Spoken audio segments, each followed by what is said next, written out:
கடவுள் அனைவரையும் நேசிக்கிறார். எப்பேற்பட்ட வீடு மாட மாளிகை இருந்தாலும் அவரை நேசிக்கிறார். வீதி ஓரங்களிலே வீட்டாக இருந்தாலும் அழுகுகளில் போட்டிருந்தாலும் அவர்களே ஆட்சி செய்கிறார். அதுதான் கடவுள் பார்வையில் அனைவரும் ஒன்றாக இருக்கிறோம். ஆக இந்த ஒற்றுமையை நாம் கட்டி காட்ட வேண்டும்.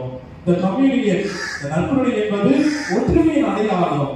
நாம் ஒன்றாய் வருவது போல நாம் ஒன்றாய் இருந்து இணைந்து செயல்பட கடவுள் நமக்கு அழைப்பு கொடுக்கிறார்.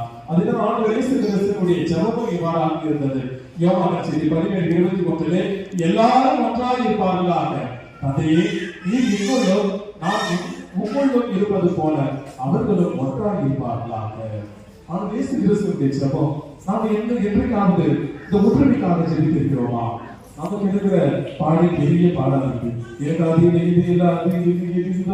சொல்லிட்டு உலக நேரம் மாட்டேங்குது. அதுக்குள்ள யாரும் கூட